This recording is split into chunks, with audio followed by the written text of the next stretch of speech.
Welcome to a lesson on evaluating journal articles. This lesson is broken into two parts. 1. Navigating to the online record of a scholarly journal article, and 2. Examining an article by asking the right questions. At the end of this presentation, viewers should be able to identify the format of a scholarly journal article, ask questions to effectively evaluate a source, and determine the value of a source based on their evaluation. It's recommended that viewers follow along and replicate this process with their own research projects in future. Let's get started. Part 1. Navigating to the online record of a scholarly journal article. Published scholarship is a conversation. Traditionally, it occurs among researchers, writers, and scholars heavily involved in a particular area, discipline, or expertise. The process of sharing ideas through published articles in scholarly journals impacts the ongoing development of new thinking within a field of study. Because scholarship is founded on the expectation of effectively communicating new concepts, theories, and ideas, a journal article must be meticulously researched, written, submitted for review, and vetted for accuracy and quality before being accepted for publication. This peer review process is the biggest difference between articles published in scholarly journals and much of the information available on the internet. However, it doesn't matter whether a search for information takes place in a database containing scholarly journal articles or through a search engine like Google. All information must be evaluated, no matter where it comes from. The trick is making it an automatic habit. The more you practice, the more second nature it will become. With all that being said, today we are focusing on evaluating scholarly journal articles. We will start by looking closely at an online record of an article in Centenary's Cyclone Search database. Access the Cyclone Search database from the library's website at libguides.centenaryuniversity.edu. You can use the master search box on the homepage or click directly into the database from the search drop-down menu on the navigation bar running along the top of the web page.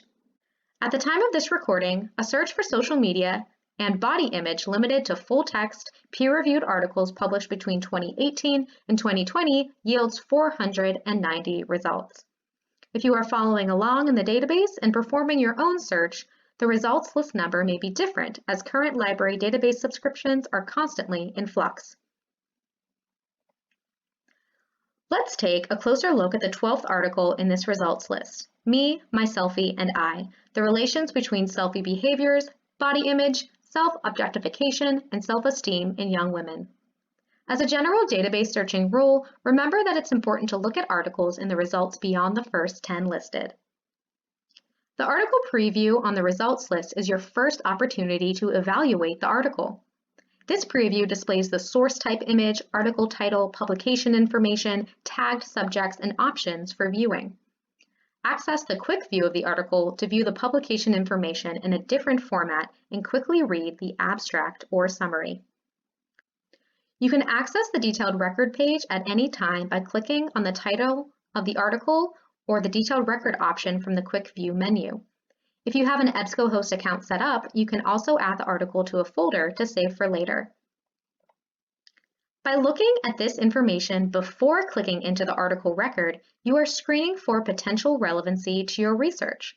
A good sign is when your search terms or phrases are highlighted anywhere in the preview. In this case, body image is highlighted in both the title and subjects, and the word media in the scholarly journal that the article was originally published in. Looks like we're off to a good start. Part 2.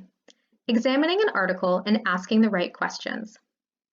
Remember, when you search for information, you're going to find a lot of it. One of your jobs as a researcher is to determine whether an article you choose is 1, good information, and 2, the right information for your research purposes. To help, there are some core questions you can always ask yourself every time you access an article. These questions are designed to encourage you to think about currency, relevancy, authority, accuracy, and original purpose of an article. A list of questions is helpful, but how can you put them into practice?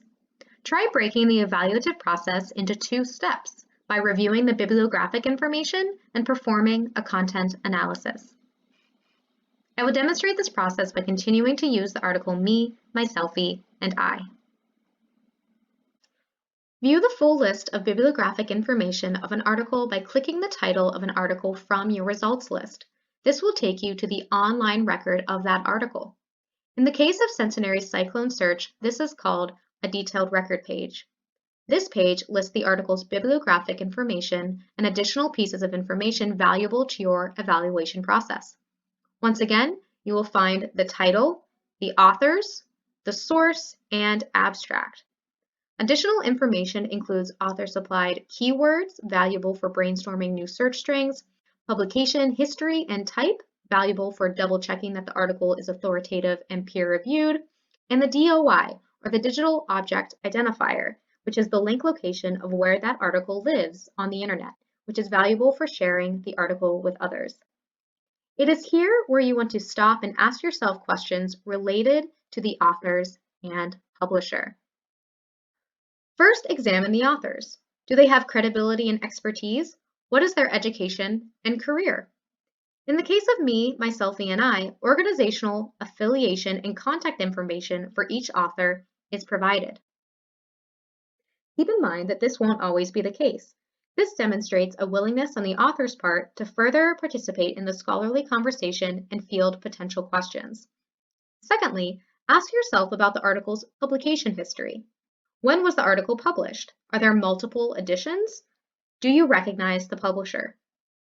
The source line tells you when the article was published in the journal Psychology and Popular Media. Clicking on the journal title will tell you more information about the publication if you do not know the publisher right away, which is often the case for new researchers. Scrolling the detailed records page reveals the article's publication history. Right here.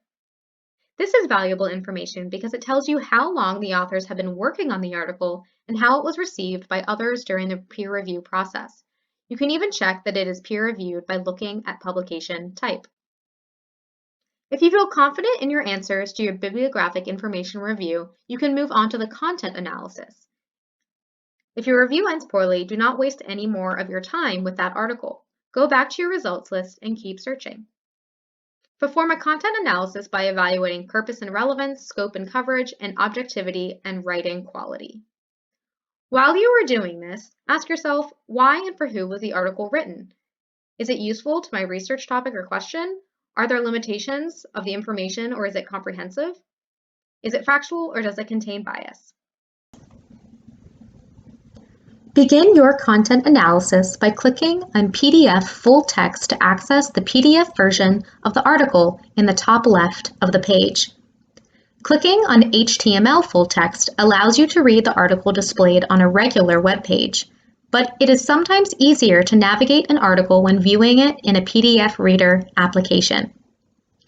Note that most, if not all, of the bibliographic information you need to reference the article in the body of your text or in a works cited or reference page is available on the first page of the article.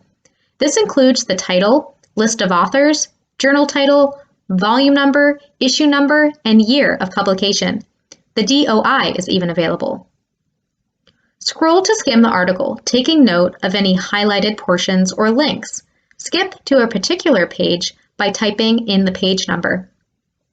You can view the references listed at the end of the article and look at any potentially that are linked for easy access. My favorite trick to quickly find relevant key terms or phrases is to search directly within the body of the text. This allows you to see how many times your most popular keywords are used in the article. Theoretically, the more times they are used, the more useful the article will be to your research. However, this trick is not to be used as a replacement to critically and deeply read an article.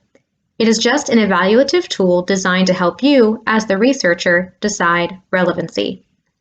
Instagram, for example, occurs 11 times in Me, My Selfie, and I. Jumping to the word and reading a few sentences before and after gives you a better idea of the content of the article. If the majority of the answers to all these content analysis questions are positive, you can feel comfortable using the article for your research. Any questions or concerns? As always, feel free to contact us at the library. Fill out our Ask a Librarian form on our homepage at libguides.centenaryuniversity.edu or send us an email at library@centenaryuniversity.edu.